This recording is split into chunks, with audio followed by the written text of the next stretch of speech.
Hi, guys. Welcome back to the Purposeful Wisdom Podcast. My name is Dawne Christine. And I'm Dee May. Welcome back, guys. So we had a viewer reach out to us a couple weeks ago when we aired our first episode, and they wanted us to dive deeper into what steps people should take when you're scared to leave a situation, or if you're in a toxic situation. How do you get the courage and the power to leave? So Dee and I are going to touch base on that right now and get into the questions that were asked to us. Dee, do you want to read out those questions that our viewer asked? Yes, I would love to. And I would like to also say thank you to this individual for reaching out and asking for more information, because it's really important for us to have this information to share with each other. She asks, what is the tipping point for people? How do they get that sense of self? And when they have no housing, how do they get the power to leave? And how do they find their light?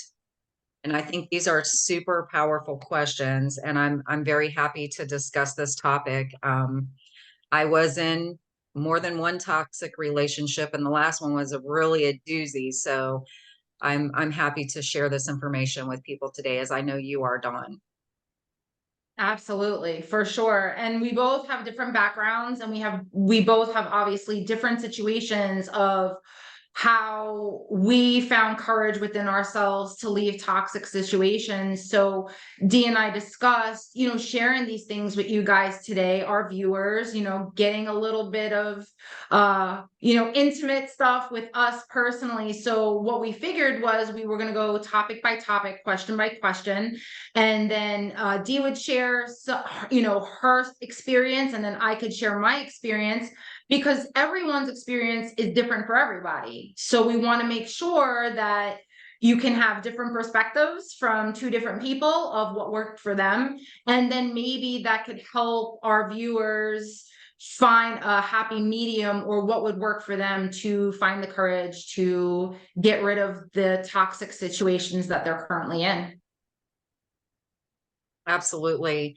So the first question is, what is the tipping point for people? And like Dawn said, it is going to feel different for each person. For me, I think it was the realization, like I mentioned last week in our podcast, that he was standing there screaming these horrible things at me. And I realized everything that was being said to me was a lie. They weren't things that I knew to be true about myself.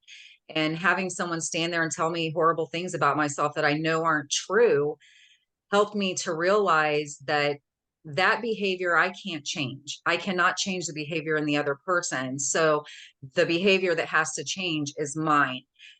Having said that, I would like to say it wasn't my fault that the person was saying these things to me. So I want you to really understand at a deep level that someone else's behavior is not your fault. It was not my fault he was screaming these things at me, but it was my choice to believe them. And it was my choice to stay in the situation if that's what I chose to do. But that day was a pivotal moment. And that's when I really started looking for ways to get out of the situation, and ways that I could strengthen my mindset and my sense of self-worth so that I could leave. What did it look like for you, Dawn, when you had your tipping point? Honestly, for me, it was very similar to yours in some aspects. For me, I was just tired of feeling tired. If people don't know, I grew up in a very toxic environment as a child. I was around toxicity and narcissistic abuse for most of my life. My marriage was toxic.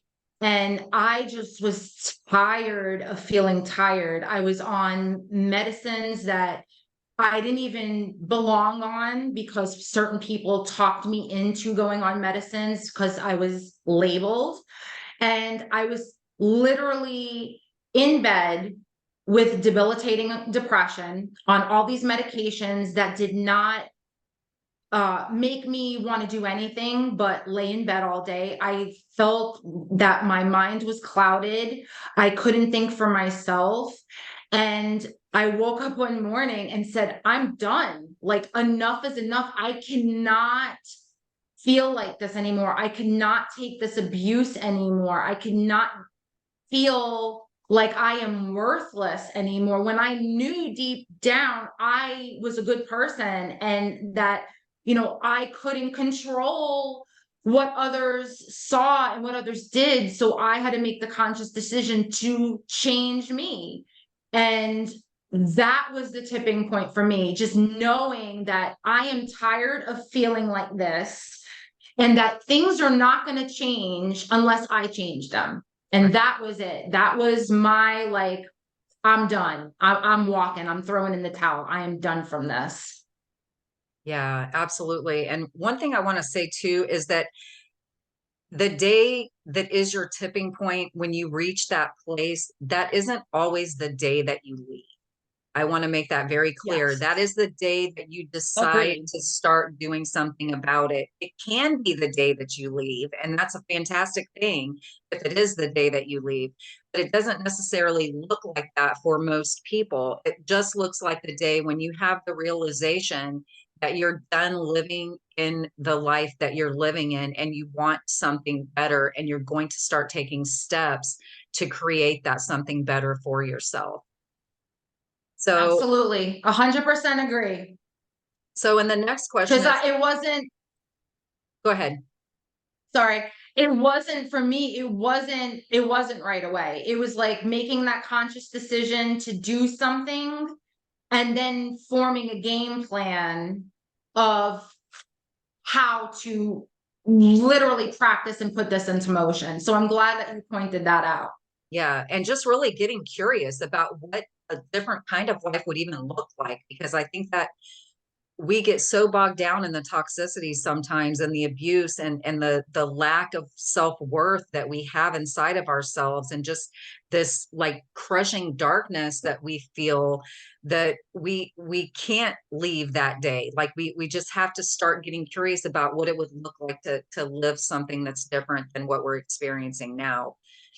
So, and then Absolutely. the next question is, how do they get that sense of self?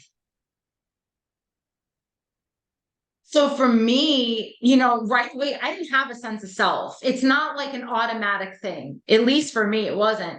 In that time of getting to my tipping point and making a conscious decision, no more, none, I don't want this toxic crap in my life anymore. I didn't really have a sense of self, because when you're put in a toxic situation, whatever that looks like, and you're told certain things after so long, a lot of them, for me, I believe them. I believe that this was the type of person I was. These things labeled me. This is how I was described, or seen by everyone. So for me, it wasn't having a sense of self right away, all for me. It was literally just knowing that I didn't deserve this crap anymore in my life, and I needed to change it. So for me, again, I didn't have that sense of self until I started doing the work. Hmm.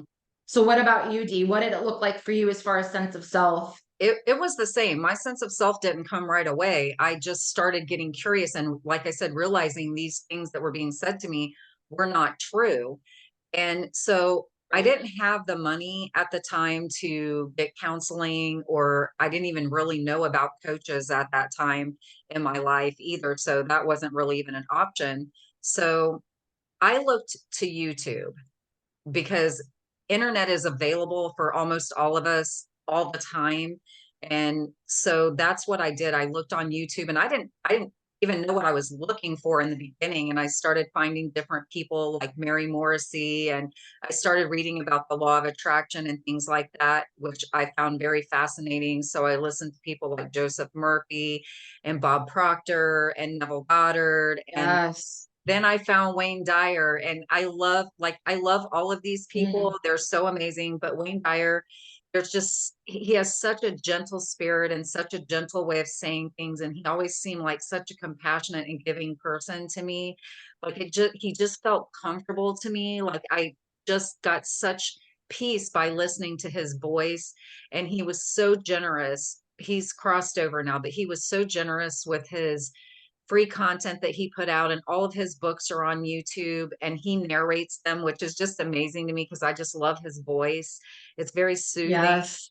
So, and being able to have that encouragement every single day, no matter what time of day it was, and no matter what was going on in my life, I would just put my Bluetooth headset in, and I would vacuum the floor or cook dinner or whatever, and I would be listening to these people. So that's really how my self-love and self-worth journey began, was with listening to these people. And it was, they were pivotal for me. They really were. And I still listen to Wayne Dyer. Sometimes I'm just like, where's my man? Yep. I just need to hear his voice, and I'll put something on, and it's like, there he is. Oh my gosh. I just love him so much.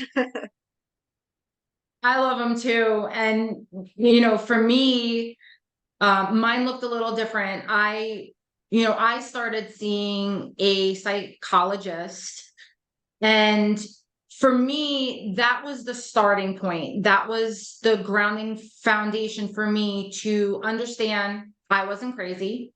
What was happening to me was true and real to me. I was surrounded by narcissistic abuse. Um, you know, and really starting to talk things out with someone and really breaking down the steps of knowing my self-worth. And on top of that, I was on YouTube, hands down. I listened to everyone from Oprah Winfrey, she was huge, Tony Robbins, Wayne Dyer. I watched The Secret, learning how to manifest things, just learning about energy, just learning about the law of attraction. I had no clue about these things. I really didn't. I had no idea what the law of attraction was. And I remember when I watched The Secret, I was like, oh my God, this is how things work. It's What? amazing. Like, how not knowing this? And affirmations were huge for me. Again, when I didn't have a sense of self-worth. I knew my character. I knew that I was a good, loving, giving person, but that was it. I didn't know, and I didn't feel, rather, I was capable of so much more. So I am affirmations to change my subconscious was huge for me. Audiobooks were huge for me. Just learning about narcissistic abuse, narcissistic tendencies, what toxic relationships. I just absorbed as much free content as possible from all walks of life, all different types of people. And I literally created my own self-care team because I was on my own. I didn't have any support. I didn't have any, friends of encouragement, nothing, no family, nothing. It was just me, myself, and I. So I had to build my care team from scratch. And that's kind of how it started for me. Yeah, I'm so grateful for the people that put out this kind of content on YouTube, because it reaches more people than, I mean, they probably have no idea how many people it reaches. So it's a great platform. And I'm super grateful for people who have put out information like this that have been pivotal for, people like you and me. One thing I would like to point out, though, that even though this information is super helpful, it requires a lot of hours of listening because it is not tailored to you specifically.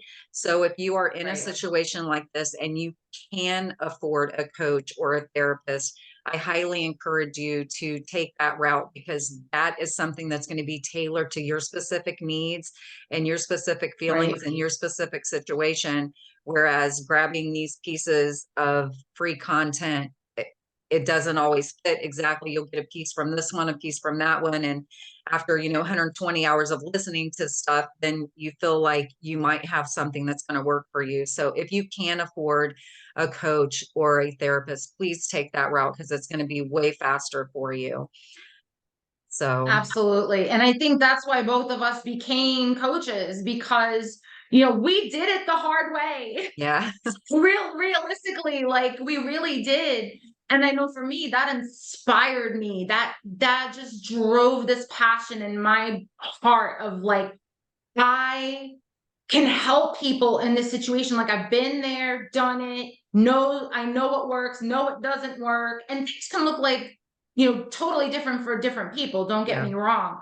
But if I can help someone avoid the like wasted time of doing something that really doesn't benefit them, I'm going to let them know about it. And I think for all of us, this is why we are coaches, and this is why we specialize in the fields we specialize, because we have had personal experiences with this stuff. And that's why we created the podcast, so that we can reach out to as many people as possible and help as many people as possible, because that's our mission. That's our mission. If we can help you guys do things a little bit better than we did, like, why not? Right? Yeah, Why I mean, not? if we can take a year off of your suffering, then that's what we're after. We want you to be safe, Oh, and we yeah. want you to be in a situation where you feel like you can love yourself, but your safety is paramount, and that is so crucial. You need to remember that you deserve to be in a situation where you are safe. That is huge, especially if there are Yes, children involved, and I mean, absolutely. this is such a passion for me, and I know it is for Dawn too, but it's so difficult when you're in an abusive relationship to even admit that you're being abused, because there's some sort of,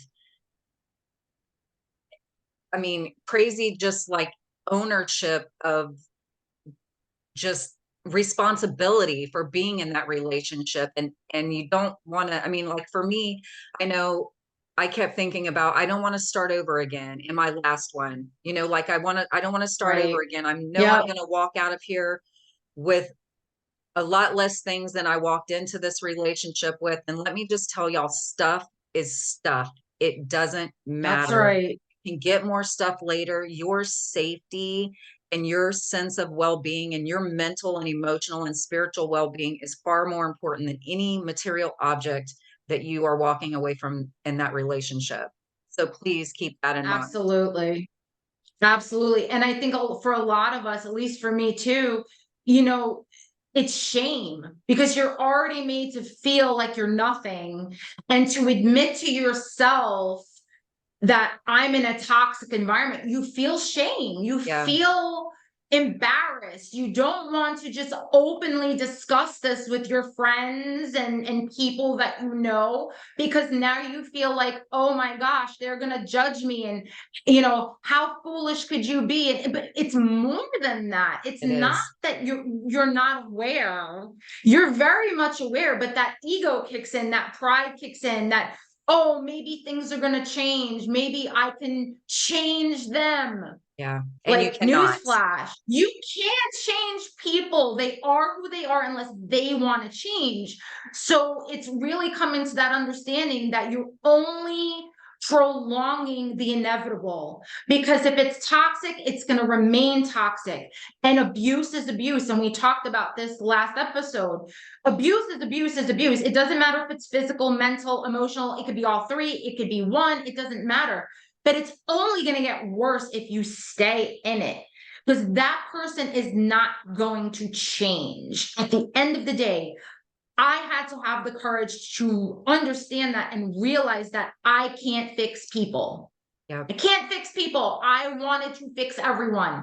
I wanted to fix my family. I wanted to fix my spouse.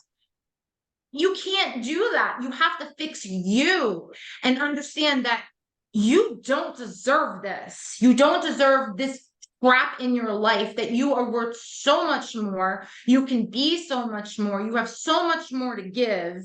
And being safe about it is key, guys. Like Dee said, make sure you're safe. If you are in a unsafe environment, get the hell out as fast and as safe as you can, whatever that looks like for you. If that is going to a women's shelter, if that is staying with a friend, if you and your kids, if there's kids involved, get the hell out. It's only going to get worse. It's not going to get better. And that's all I could say about that, like, hands down. Yeah. And it Hands is a down. situation where, like, I know for me personally, I felt like I never thought of myself as the person that would stay in an abusive relationship. Like I thought I would see other things, you know, when I was younger and think if that happened to me, I would so be out of there. But the truth of the matter is I was that person. I did stay in an abusive relationship. I did it 3 times over. The first time it was just verbal abuse and mental abuse. Then a relationship came and it became physical, and then another relationship came and it was, you know, it was all verbal and physical in the last two, but the physical component was there as well. And I'm telling you, you don't deserve it, and it's not your fault that they're acting the way they're acting, you know. So it's okay for you to be strong, and it's okay for you to take steps to leave. Having said that, it's not okay to be volatile back. Okay. You may Right. not appreciate the way you're being treated, but to scream and yell and cuss at somebody and say mean things to them, that is not how you do it, y'all. That is not how you fix it. That is not how you get out of it. No. That's just going to escalate the situation, especially if the person you're with is already a volatile person. But we 100% teach people what we are willing to put up with.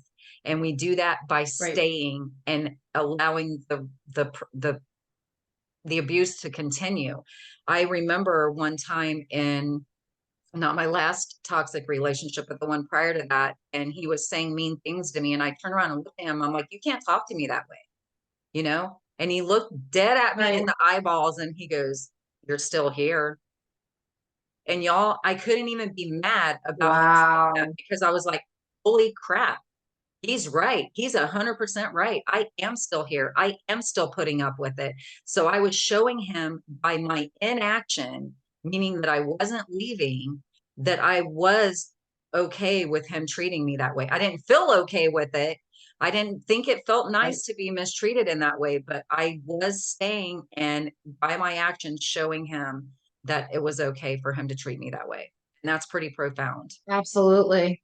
I mean, every relationship that I have ever been in thus far has been toxic in one way, shape, or another. And again, it comes from my background. I experienced childhood trauma, but I remember distinctly this one relationship I was in. I mean, he was physical. He was physical with me. Not only physical, but he used to spit on me. I Oh, mean, literally, he would get drunk and spit on me.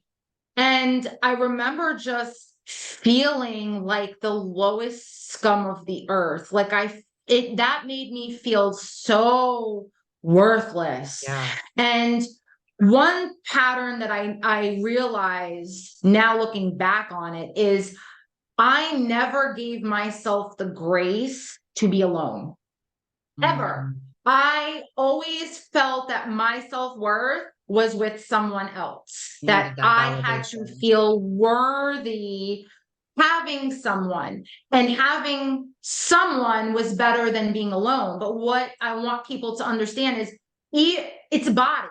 It like you're still alone because that person is toxic. They're just going to feed off of you and get their supply. And at the end of the day, even though you're with someone, you still feel alone because you're not receiving the proper support, the kindness, the compassion, all these things that we as people deserve in any type of relationship. So I had to understand that you can't find your worth in someone. Right. Your worth has to come from you and you alone. And until you guys realize that, nothing's going to change. Because I'm an example of it. Like, and I'm airing out my dirty laundry to help people understand you don't find your worth in someone. That is not how it works. You find your worth in yourself. Mm. Period. And if y'all heard that bang, I have a cat and Luna just knocked over my lamp. So we're going to keep going. But if y'all heard a bang, that's what it is. I mean, we're recording, stuff happens. So It's real life, y'all. it is what it is. Yeah, so that's absolutely a great point, and it is so true. Our worth comes from within. No matter how many people tell us that we're beautiful or that we are, you know, amazing or, you know, whatever their compliment happens to be. If we don't believe that inside of ourselves about ourselves, we can get these compliments all day long, and it's just like we're have an umbrella up in a rainstorm. It's not getting to us. It has to come from within 100%. So Absolutely. I'd like to move to the So question next of how do they find their light? How do you feel like you found your light, Dawn? honestly, for me, it was one day at a time, one step at a time, and really questioning the things that were being told to me. Because once I had a clear head to think on my own, and once I was out of the relationship and out of that toxic environment, and it was just me, I did a lot of soul searching. I spent a lot of time within, and I had to go to those parts that were yucky, that felt very uncomfortable. And one of the first things I learned was I had to learn how to get comfortable being uncomfortable, because that's how change starts, right? Yes. That is a big red flag. If you are uncomfortable in something, that means you need to do it. You need to do it, because that's how you grow. That's how we learn. That's how we evolve.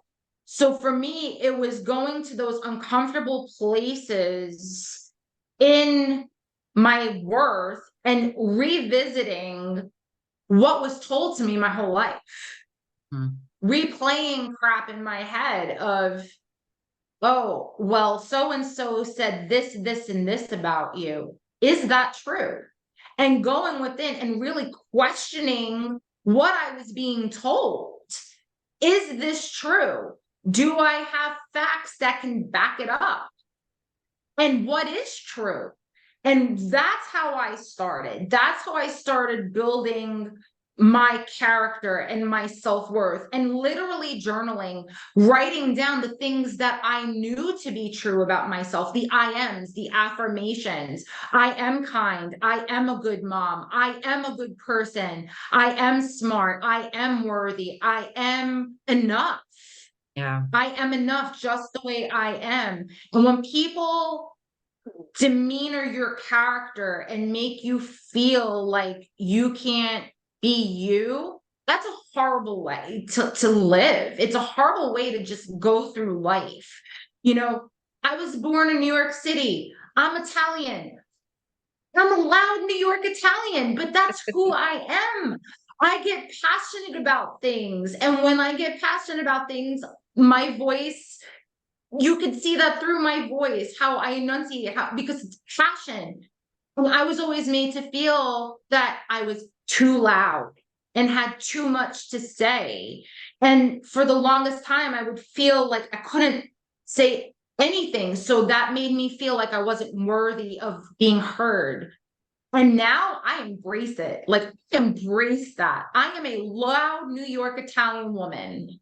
And if I have something to say, I'm going to say it, and I'm not going to sugarcoat it. I'm going to speak my mind, and I'm going to speak my truth, and know that what I have to say is valuable, because it is going to reach people. It is going to help others. So that's how I started. And once I started changing how I talked to myself, how I showed up for myself, self-care, like taking bubble baths and putting on music and dancing and listening to music that inspired me, and painting my nails and doing my hair. And these are all little acts of self-care. And when you start to get into a routine of it, of making your bed every day, getting up, getting dressed, listening to a podcast, reading a good book, doing all these little things, these little steps to give you the courage, slowly but surely, like, wow, I can do that. I can do this. Well, if I could do this and that, I wonder if I could do this. And it's Yeah. building. Yeah. It's like building on top of one another. What did it look like for you? How did you start to gain your sense of self-worth? Yeah, I'll get into that in just a second, but I wanted to say how beautiful it is and how fun it is when you start seeing these things about yourself that are so beautiful after you've been beat down for so long. And I would like to Absolutely. comment too that you said something about getting into the things that feel uncomfortable. And it is about getting into the things that people say that are uncomfortable, like what you said, but also learning how to believe and accept compliments about yourself, because those things really Yes. feel uncomfortable in the beginning when you're so used to being put down and someone says you're pretty, or they like, even like the dress that you're wearing or whatever. You want to still like shrink yourself down a little bit in the face of that compliment, and being able to stand there and look someone in the eye and just say thank you for Right. telling me I'm pretty. Thank you. You don't have to say anything Right. else. Just say thank you, and accepting that. And that feels really awkward and uncomfortable too, but you will get to the place where you can do that. And you deserve it. You deserve it. You are beautiful and you are Yes. lovable and you are amazing. So I just, that part of And it, like when you enough. were talking about it, building on each other like that, it just made me really excited, because I remember thinking that I really am awesome. And if you don't think I'm awesome, it is not my fault. Like, I can't And control the it's way none of you your business the either. information. Yeah. Right. So it's not What my other fault people that other think of people you can't is see it. none of your business. Right. And I want Absolutely. to touch one more thing on that, Dee, because I love how you said that as far as like, learning to take compliments. I want to point out to people too, there is a difference between someone complimenting you and someone love bombing you. Yes. So that's a slippery slope too, because if the actions back up the words, then it's genuine and sincere. There is a difference between somebody love bombing you and their intentions are not pure, and someone just authentically complimenting you. So you guys know the difference of that. If their actions and their words are not matching up, that's love bombing. That is not a genuine, sincere compliment. So I wanted to point that out for viewers too, because that's super important for them to know as well. Right. Absolutely. And as far as how I found my light, I distinctly remember a day when I had, and we're going to talk about the leaving piece of it here in a minute, but I had actually Oh yeah. left. It wasn't my final time of leaving. I want to make that clear, but I had actually left, and I was going through all of this stuff in my mind, and I was very sad and frustrated and angry. Um, and I was at a traffic light, and I just felt like I was in such a dark place in my mind. And I was at this traffic light, and it was red, and I was just sitting there in my car, and in the median there was a stand of 3 palm trees, and the wind was blowing and the sun was shining so bright, and the sky was that clear blue color that is just like, Mm, looks like you want to just dive into it. And I remember right. looking at those palm trees, the fronds, and just how they were accented with the blue sky behind them and the sun shining on them, and the way the wind was just moving them around. It was mesmerizing. And I was just sitting there looking at them and thinking, that is so beautiful. That is so beautiful. And just Yeah. allowing that small, seemingly small sense of beauty to sink into my soul is really, I feel like, when I started actually finding my real light, is just giving myself Wow. permission to see the beauty around me, even though I was in such a shitty place in my head. And when I Right. was when I was listening to Bob Proctor talks a lot about changing your paradigm.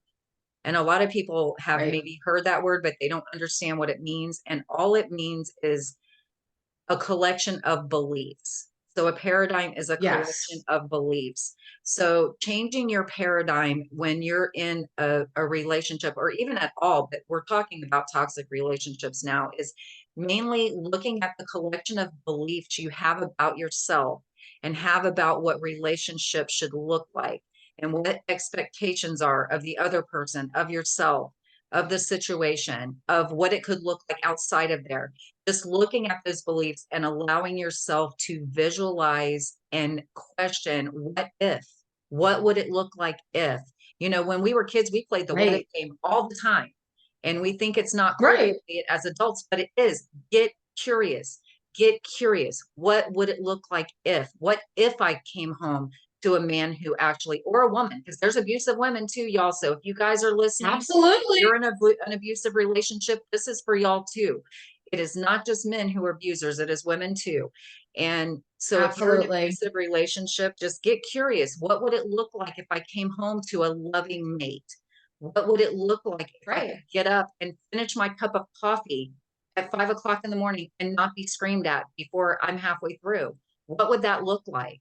Get curious and Right. allow yourself to think about it, because that's really where it all starts, is getting curious about what it would look like if it was different. And it can be different.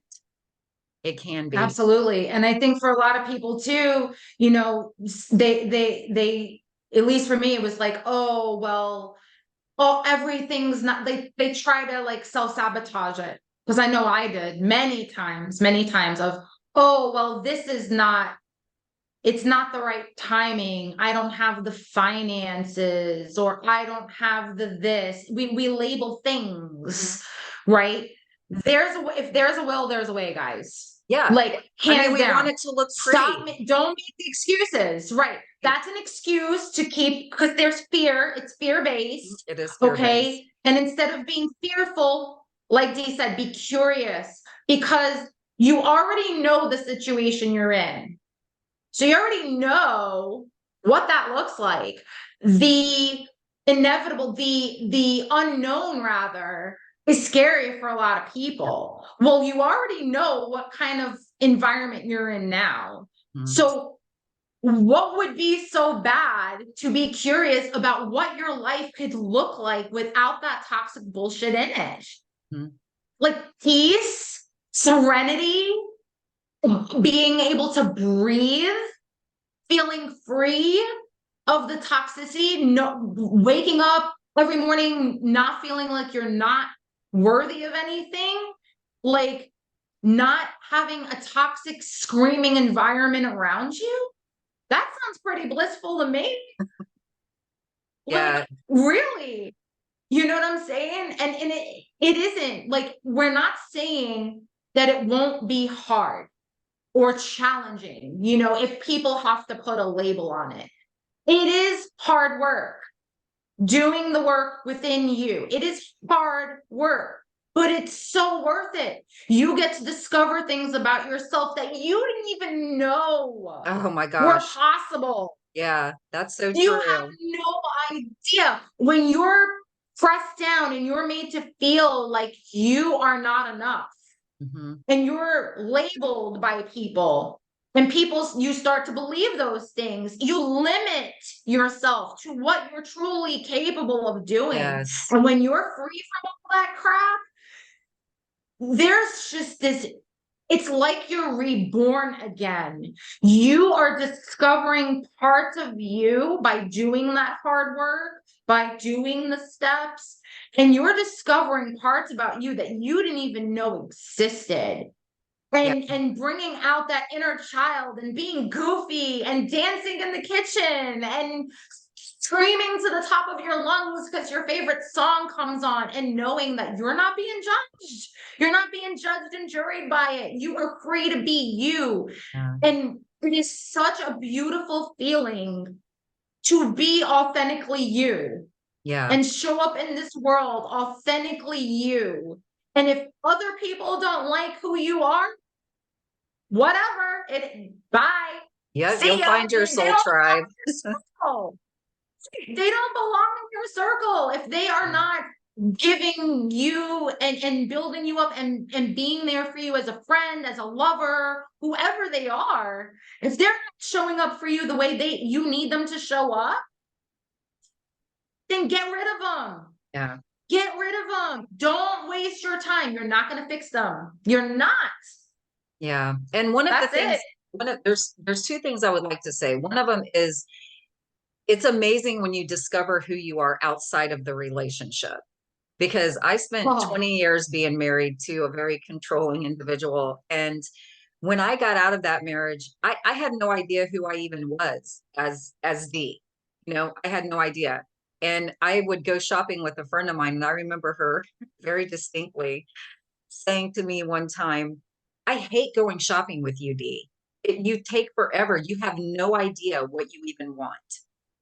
And I didn't. I had no idea what kind of clothes I even wanted to wear outside of that relationship, because it had been like a set standard of this is how we dress in this relationship, and this is how we do things in this relationship. And when I got out, I didn't even know how to shop for myself, y'all. Like I had to learn what kind of clothes do I even like, so it's fun Right. when you get out of a relationship that's so oppressing like that, and you learn who you are, and you learn that you like and are able to do things that you never even thought about doing before. It's really Right. a lot of fun to learn who you are. Right. And you gotta get, you guys, you gotta be comfortable being with yourself. Mhm. That's the first key to this. You have to learn to be comfortable being in your own company and being alone and not jumping from one relationship to the next, because what if you didn't learn crap in between the time you were in an abusive relationship, whatever that looked like, toxic relationship, whatever that looked like, and then you have this codependency need to jump right back into another relationship. It doesn't work. Yeah, Now you're just building from one toxic relationship on another. And now you're believing one person, then the other person. And now before you know it, you have a bunch of crappy beliefs in yourself because you didn't give yourself the time to heal and learn how to be by yourself. right. I love being by myself. I love it. I never used to. I never used to. I hated being by myself. I hated being alone because I wasn't comfortable in my own company. I didn't know who I was. And Right. once I started, like, oh, okay, I'm alone. I'm by myself doing this. I have no support system. I made my support system. I have to be comfortable being with me. And that, looking back, it was much needed. It was so needed for me to be by myself, Yeah. to sit with my thoughts and dig deep and go within to understand who I was at the core of my soul. Mhm. And then build from there and waking up one morning and saying, you know what? Want to do this today and doing it. If that was going for a walk on a sunny day and feeling the sun hit my face and being grateful for the sun and the weather and the birds and the animals, just finding things to be grateful for, being alive, being able to experience things Wow. and finding finding the things to be grateful for, and then just building up from that. It is so important, y'all. Be by yourselves for a while. Do not jump into one relationship after another. After it ain't gonna work. It won't. I'm promising you now. I am saving you the heartache. Be with yourselves. Yeah. Take the time and give yourself the grace to sit with yourself and really figure out what you want. Honestly. Yeah. Yeah, learning to validate yourself instead of feeling like you have to be validated by someone else. There's kind of a thing in our society that you have to be with someone, and you don't. You be with yourself. You just be. And it's a beautiful thing. I'm not by myself right now, although I did enjoy my single time. I am with an amazing man, my first healthy relationship of my entire life, and it's amazing. And there's more healing that happens inside of a new relationship that's a healthy one too. It's not just you're not all healed up completely. I mentioned this a little bit last time we had this discussion. You're not all healed up. There's Right. going to be things that are different facets of certain areas that you're going to realize you still need to work on, but just being mindful to approach those things with grace and open communication and not judgment and not yelling and blame throwing and all of that stuff, that is a taste of the past with the toxic stuff. We have to learn how to communicate in a better, more effective manner. That is huge. If you want to be in a healthy relationship after a toxic one, that communication is huge. And that is a Absolutely. very important thing to learn. So No, do I we love that. do we want to get into how to leave? Absolutely. Absolutely. So I You know want to this. start? You want to start? Go ahead. Sure, this looks a lot different for everyone too, and I would like for y'all to know, I'm going to tell you about a show on Netflix that I watched. And I would love it if any and all of y'all would watch this show. It's still on Netflix. I checked right before we came on to do this recording to make sure I wasn't giving misinformation. But this show is called Maid, M-A-I-D, Maid, just like a maid in a like that cleaned your house, a maid.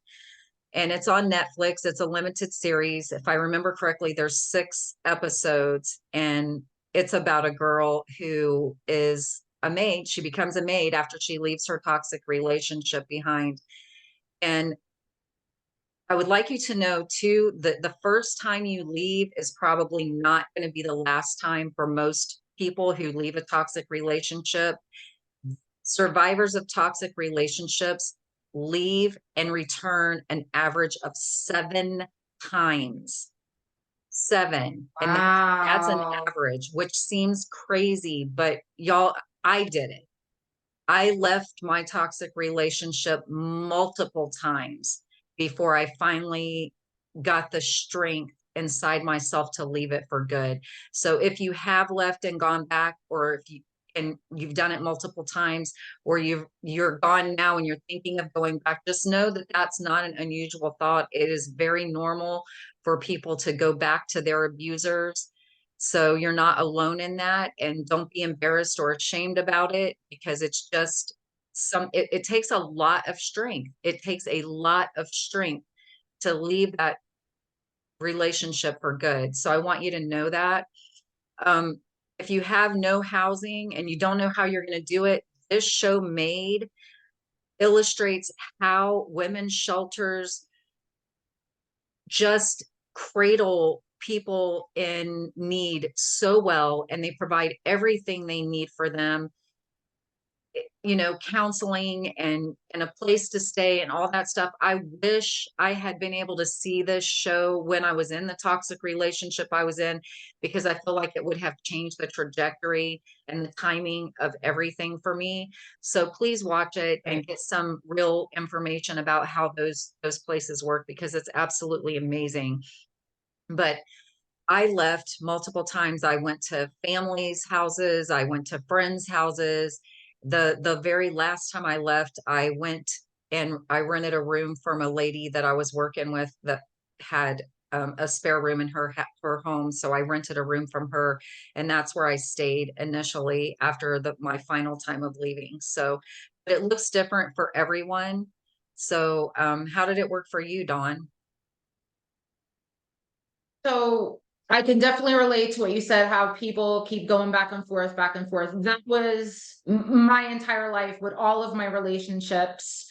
When I had the opportunity to realize what I was experiencing in my life, and, had the courage to, leave, I not only left, a toxic marriage, I left a toxic family behind too.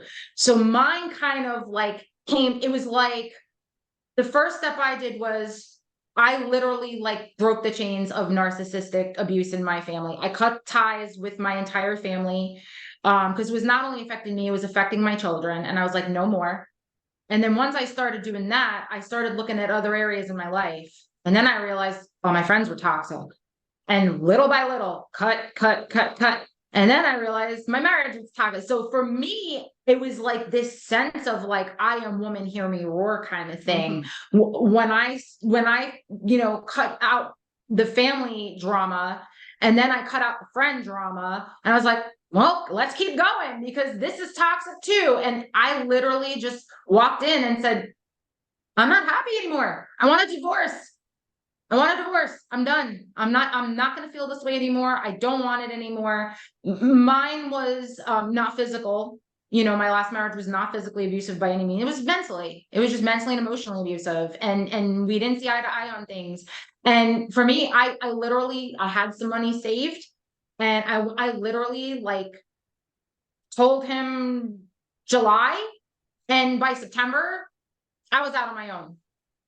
And it didn't work out like people think it worked, because I had hardships, had a lot of hardships in there where because of that stuff, I had to go back to the household. We were separated, but I had to go back to the household because I got hurt on my job. I got injured, and I lost my place. I literally had no income coming in. I got hurt at my job. They fired me. So I had like all this stuff going on, and I had no way to pay for my apartment. None. So I had to go back because I literally was like, well, I'm with my kids. And it was separate areas of the house, things like it made it uncomfortable, don't get me wrong. But I had so much more understanding, and I had boundaries, and I knew I wasn't going to put up with any crap. So literally for me, it was completely different of, okay, getting myself back on my feet and then moving back out. And honestly, once I did that, like I left the state. I was like done. I was like, nope, no more. I'm leaving. And I've been doing my own thing ever since. So there are setbacks that they can happen, but I think understanding, how everybody's situation is a little bit different, and obviously just between the two of us, look how different it is. You have to do what's best for you. If you have an understanding and that you are in an unsafe place and in an unsafe environment and it is physical, go to a shelter, go stay with a friend that you can rely on, talk to family, let people in that you can trust.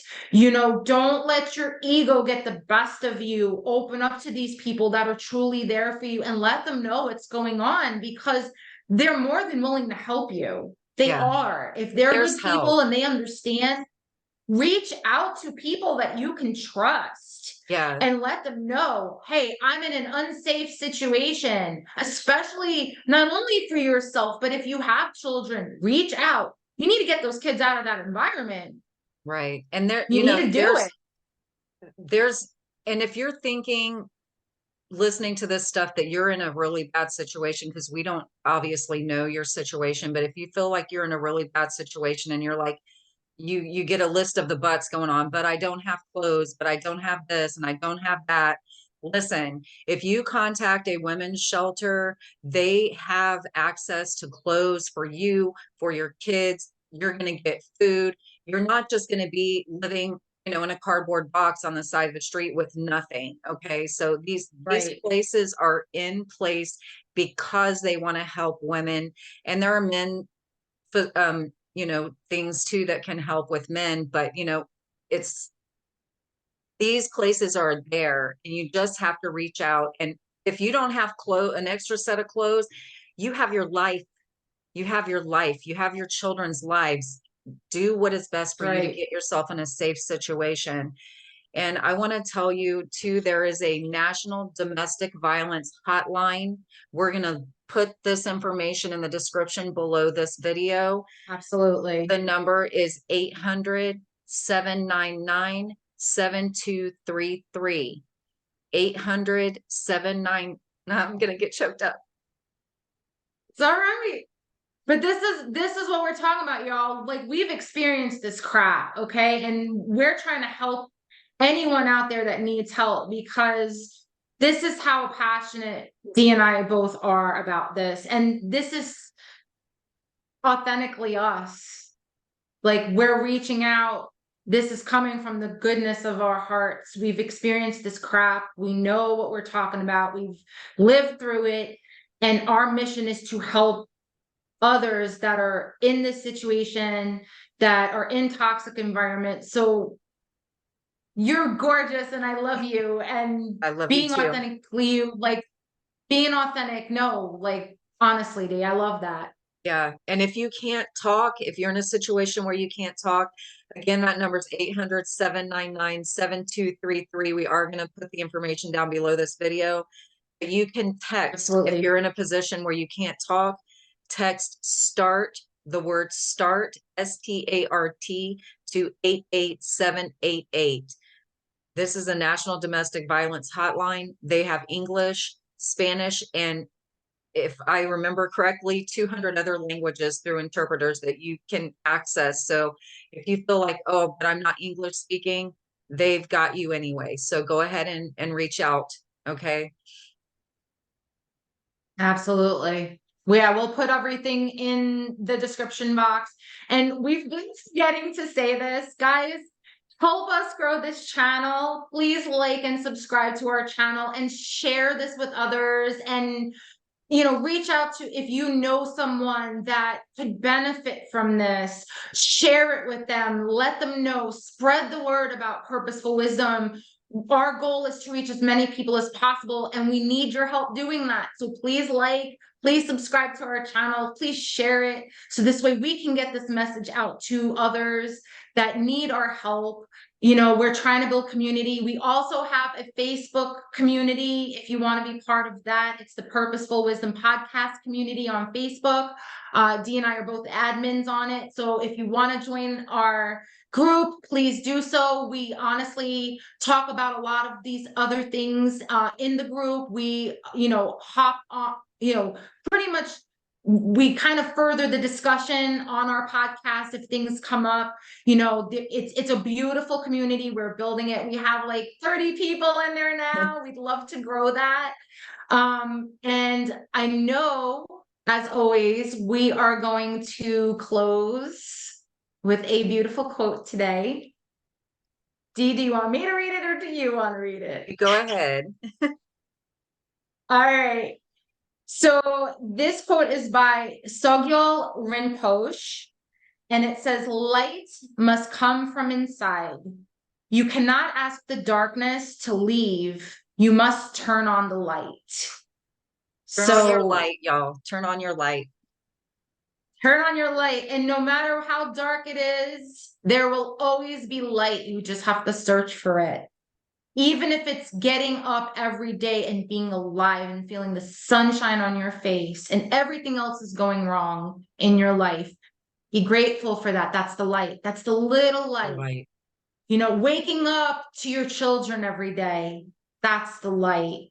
Feeling the air on your skin, being able to breathe, having food, whatever it looks like for you, find the light in everything, because that's how you grow. That's how you start to appreciate things. This is how you start to build up the courage and the self-esteem, because everybody feels that there is no light in darkness, but the darkness has to come from the light and vice versa. So be the light for someone else. We want to thank you guys so much for being part of this, and viewing this and just opening up your hearts and letting us and allowing us to open up ours and to share this purposeful wisdom with you guys. And until next time, you guys be well. Dee, what do you want to say? I don't want to just close off with me. This is such a powerful episode today, and it's just so, and I just want you to know, if you're out there and you're going through these hard times, I love you so much. You are lovable, you are worth it, you are enough. That's right. And you are stronger than you think, because you can do this. You can do this. And if you need help, Dee and I are here. You guys can always reach out to us on our platforms. We'll link the description boxes in the below. If you need to chat with us personally, please reach out to us. That's what we're here for. Yeah, we're here to help you guys. So yeah, please reach out on Facebook. We'll have our our websites linked below the description box. And don't forget to like and subscribe to us, so this way we can reach more people. Guys, we love you. Thank you so much. And we will see you on the next episode. Bye, guys.